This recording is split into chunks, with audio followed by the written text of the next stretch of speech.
Hello MPL fans, I'm your host BulkyCottonCandy, an analyst for Season 2 for another coach interview. And today I have with me the coach of the Detroit Liepards, CipherBlocka. What is cracking, cuz? It is your boy Cypher! Alright, so Cypher, why don't you tell us a little bit about yourself, just how old you are, what got you into Pokemon, and what got you into competitive battling. Well, I am 21 years old. I know, it's a big shocker. I know, I can barely grow facial hair. Pretty much what brought me into Pokemon was me and my brother. I'd say we were probably, I was about maybe 8, he was probably about maybe 6, and it was just pretty much we both got each game. You know, he got, I believe, blue version, I got red version, just for Christmas, you know, just something we never played before. And for a while, it took me a while to actually get into it. Now, at first, I was like, you know what? Screw Pokemon. We're going to go Digimon. I know. Crucifying me right now.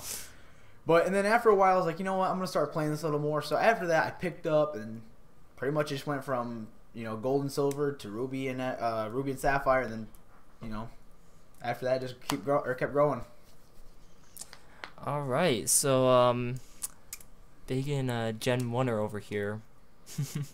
Woo woo. I mean, hey, 96 was the best year. I mean, I was born. Pokemon was born. What more can you ask for? The stars aligned and everything was all right. Yep.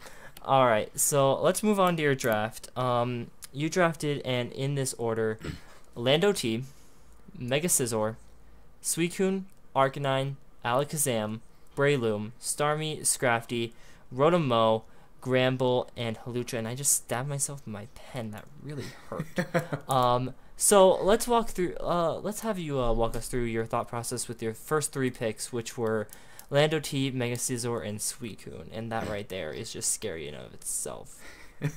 Man, you're not lying. So, all right. So the whole draft, or before the draft started, I was like, okay, I really want to go with a Charizard Y Sun kind of team kind of thing, and I was sitting there telling Trip, I was like, yo, I think I'm going to go for Charizard Y. He's like, that's a good plan. That's a good plan.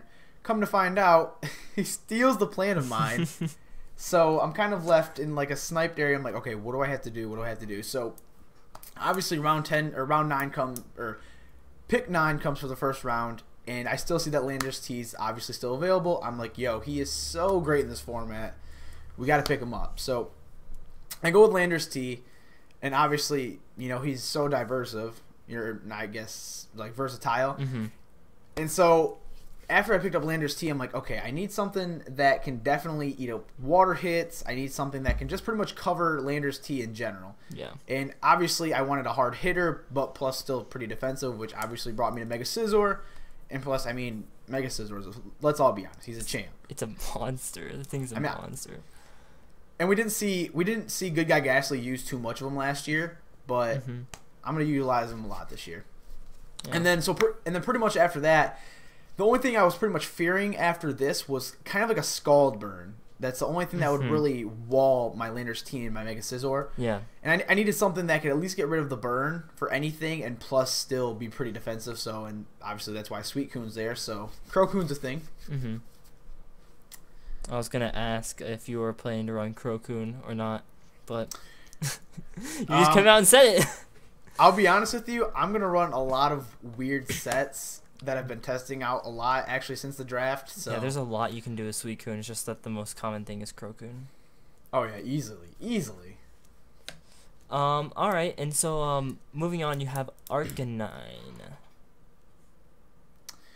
Arcanine, honestly, was one of my favorite picks just because, again, he's kind of like, he's pretty much, I'd say, like the fire version of Suicune as I put him. I mean, not necessarily like, you know, kind of like the Calm Mind Arrest, but the thing is he's still pretty versatile because, A, he hits like a freaking tank. His speed is nothing to sleep on, and plus, like, his defenses are crazy. So that's really why I wanted him, and the thing is, like, you can just run him so many different ways. The best thing was, and plus I needed something that could also help my Scizor out because I noticed that I'm 4 times weak to fire. So I wanted something that could at least help him out, and plus, now that I have Arcanine, I have 2 Intimidators if I need it. And I believe Arcanine does get Flash Fire, right? Yeah, I think he does get Flash Fire. So since he has Flash Fire, I thought that'd be a good, switch in for Arcanine to come in with Mega Scizor just in case I get in like a little bit of a situation. And E-Speed's a thing. E-Speed is a plus Wild Charge on a water type though. Yeah. Plus recovery from the Morning Sun. Oh yeah. Ooh. And then you have Alakazam and Breloom. So Alakazam, I needed something that, again, because I was really fearing the Scald Burn with the Mega Scizor, Landorus T plus Arcanine. So I wanted something that could again eat a burn like how Suicune would. So I needed something again that could eat up the hit and plus dish out a nice powerful special attack, because pretty much my only special attackers here are Suicune and Arcanine, and they don't have the best special attack. But I still wanted to go with something that could easily again dish a special hit, and that's what brought me to Alakazam. And plus he can be ran in different ways. He gets like Focus Blast, Energy Ball, Dazzling Gleam, just a bunch of those. And what really actually put me on the mindset of Alakazam is the nice Psychic Stab will really help. Especially just for stuff like, for say possibly like, I don't know, I can't think of anyone off the top of the head, but I would like that Alakazam just for like the Psychic Stab plus all the awesome special attack moves you get. And the thing is, you can run so many items on Alakazam because his speed is it's ridiculous. Oh yeah, base 120. So that's pretty much why I really like Alakazam. Plus again, just if I can run Magikarp on him just to eat up the Scald Burn, then I'm okay. I'm honestly okay. And you won't take any hazard entries either. And the thing is, he gets does he get the traceability? I don't know if I think he does. I'm pretty sure. I didn't get too good of a look, but I mean either way, Magikarp still helps. I know Synchronize still helps and all that, so I'm pretty satisfied with him. And then Breloom, actually, I seen that he was around, I believe, the 6th round, so I kind of really wanted him just because he's an OU Pokemon, and I kind of need some Grass Stab, but I mainly picked him up because I know somebody's gonna want Breloom, and I could use him as a trade fodder. Which actually I did snipe him right under Andy, so we kind of made a trade for week 3, I believe, or week 3 going into week 4. And I'm actually trading Breloom for Uxie just because I noticed that in the whole team I have here, I only have one Stealth Rock setter, which is Landorus T. So I definitely need something that can set up rocks as well. So but yeah, pretty much it's gonna be kind of like a Uxie Breloom trade. Now unless someone offers me something way more amazing for Uxie, then I'm definitely still open to options. But right now, Breloom and Uxie are going for the trade. Oh wow. Okay, I didn't expect that, but then you mentioned the single Stealth Rock thing, and I just looked at it. I was like, "That's really true. That's actually, yeah." And I know it really hurts me because everyone's gonna expect possibly Stealth Rocks Landers every time. But the thing is, Stealth Rocks, I mean, they play a huge part in the game, but obviously they don't win games. So yeah, they're not too important to me. But again, it's always nice to have up. So moving on, Starmie. And you had Starmie, Scrafty, and Rotom-Mow next. All right, so I noticed again, and I didn't try to go for a straight full OU team, but I still seen Starmie here, and obviously I wanted to bring someone back from season 1, and obviously Starmie was still there. I'm like, you know what, we got to pick up Starmie because again, I noticed again, besides Scizor, I don't have anyone to get rid of rocks.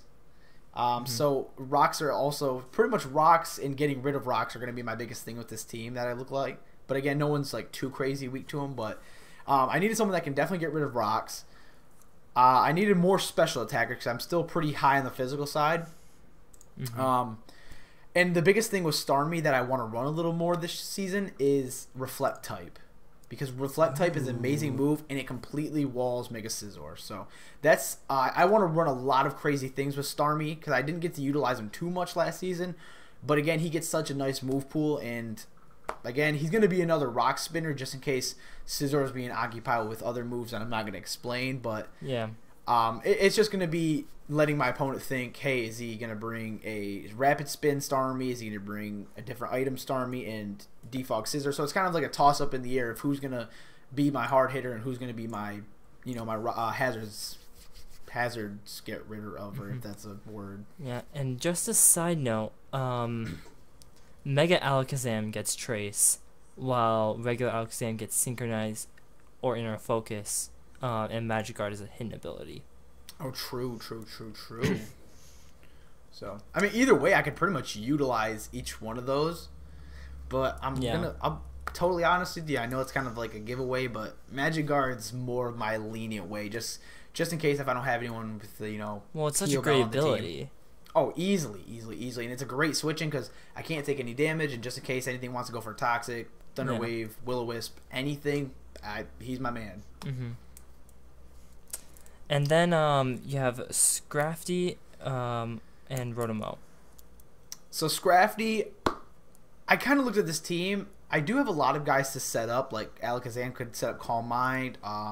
Mega Scizor with Swords Dance. Yeah. And I really wondered. I was like, okay, what do I need someone with Dark Stab like knockoff. I need someone that can hit hard again on the physical side, and I need someone that has some decent abilities that I could utilize just to throw off my opponents. So I thought Scrafty would be the perfect Pokemon for that, just because he gets the Intimidate, which puts me at 3 Intimidators so far with Landorus T, or Arcanine, and Scrafty now. So unless I'm going to be facing off against Mystic Umbreon with the competitive Milotic or the but who runs physical Milotic?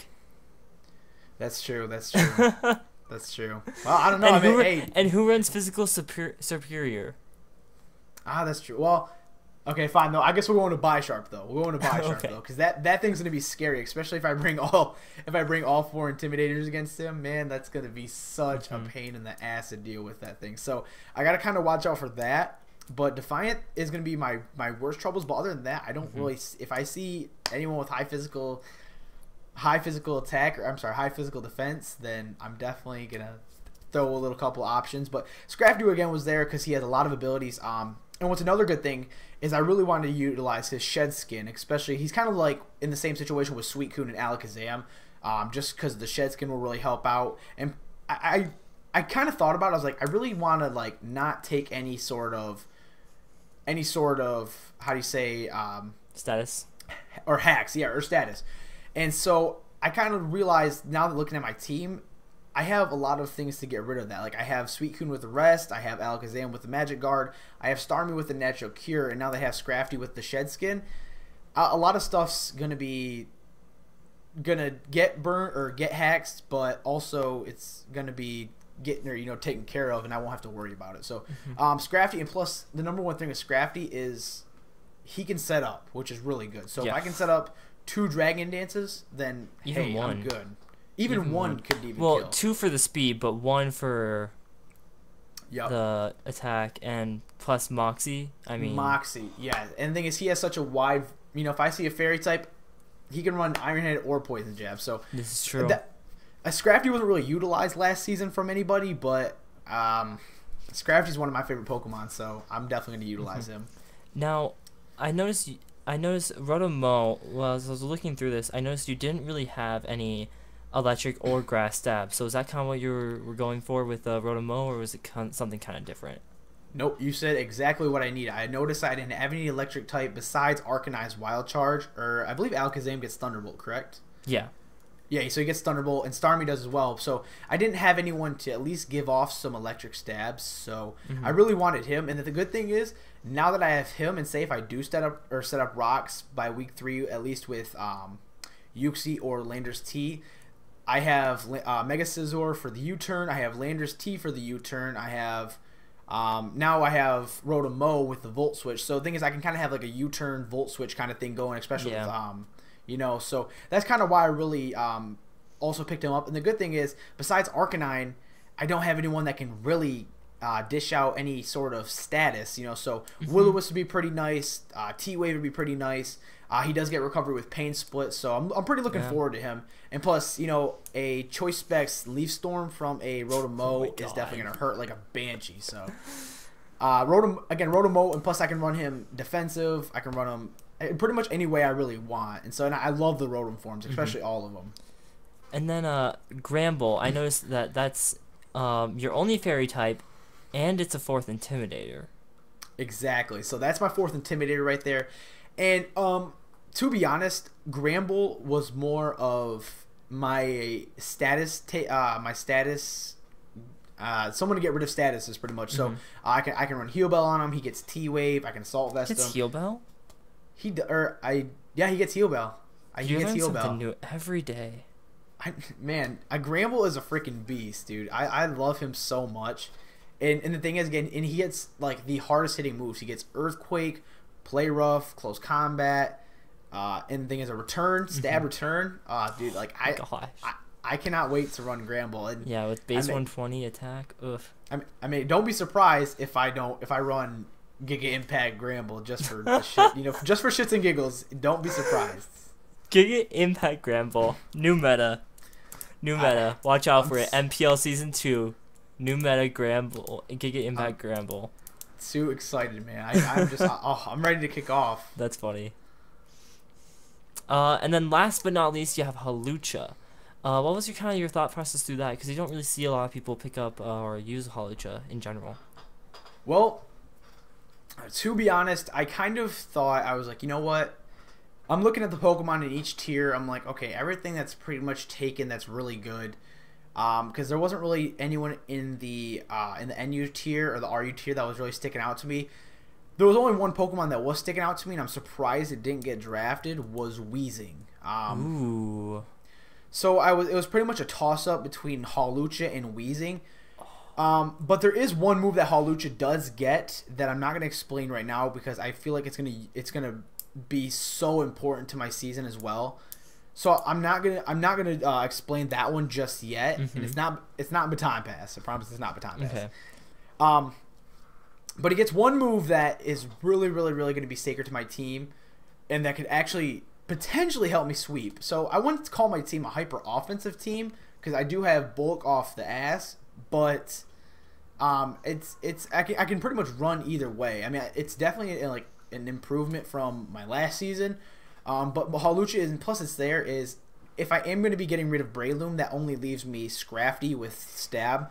And the thing is, he does get moves like Acrobatics, and especially with the Unburden boost Acrobatics, I mean, it's going to be a tank. So, and plus I really needed some more speed, and I kind of got Gramble for the HP and Hawlucha for the speed. So, just because I know they're my lowest. Now, this is something completely off topic, but if you could type in our Skype PMs what that move is and send it to me, just for power rankings reasons.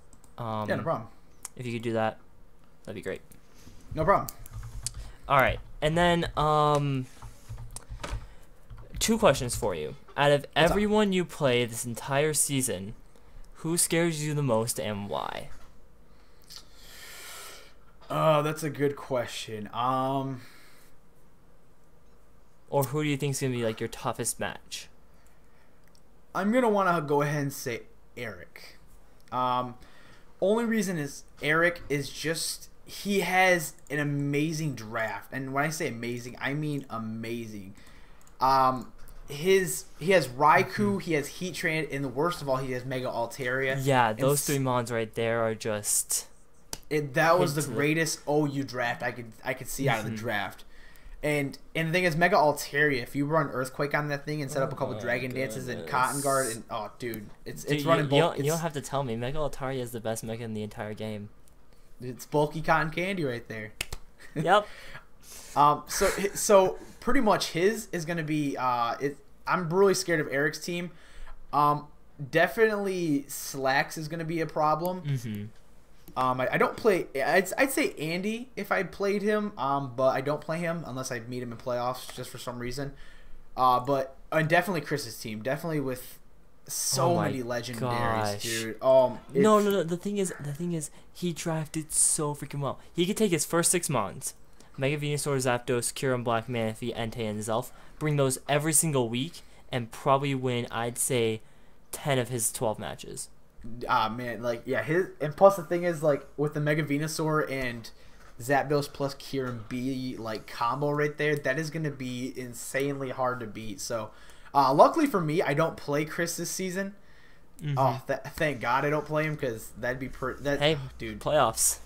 Oh man, Playoffs. I'm gonna be definitely studying the whole playbook for Chris. So, but other than that, no, I believe those three are my most intimidating ones. But I believe especially Eric. I think Eric's gonna probably be the most challenging. Yeah, Eric has a really good draft, and I think actually a lot of mons that he has are actually kind of underrated and overlooked. Like Slowbro's pretty overlooked because it has a mega now. Exactly. Machamp's kind of overlooked because you have what is it, Conch Elder. For Alligator's not really that overlooked. Noivern I feel is kind of overlooked because it doesn't have the best special attack in the game, but you choice specs it and it bodies everything. Anyways, that's not what we're here to talk about. Right. We're not here to talk about other people's drafts. Now, the last question I have for you is if you could take any one Pokemon from anyone's team and swap it with either a free agent or swap it with someone else's Pokemon, what would you do and why?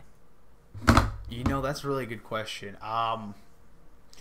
Just to mess up some combos, I believe I would take Eric's Raikou, and I would switch it with Trip's Venusaur, just because Eric doesn't have any grass types, and the thing is Venusaur won't really help out his core, and plus it kind of destroys Trip's whole Sun plan. So that's really why I would switch Raikou with Venusaur. So yeah, because just looking at that, I was because Trip's team is going to be pretty scary because all you got to do is at least set up the Sun with Charizard Y, and then all of a sudden Venusaur comes in, starts sweeping. Charizard Y starts sweeping, and then all of a sudden it's just gonna go downhill from there. Yeah. So. And the thing is, since he co-coaches that team, he's actually got a way that he could really learn how to play around his opponent's draft. Anyways. I know a lot of people have said taking Hippowdon from Slacks because of the fact that that's his only Sandstreamer. Right. But hey, I mean, taking that Raikou and throwing it into Trip's team as well, switching for Venusaur is actually something I never thought of before. Right. So yeah, that's a really good answer. Yeah, and it'll be really exciting to see how it goes down. And what's pretty crazy this year is last year we didn't see too much weather team, but now we already have two at least weather teams that are looking pretty decent. So yeah, I'm pretty excited to play some weather teams. Yep, it'll be fun. All right, well that pretty much wraps up for this interview. So if you guys enjoyed this and you're ready for week 1 to start on the 23rd, hit that like button and we'll see you guys then. Bye. Ooh, kill him, yes.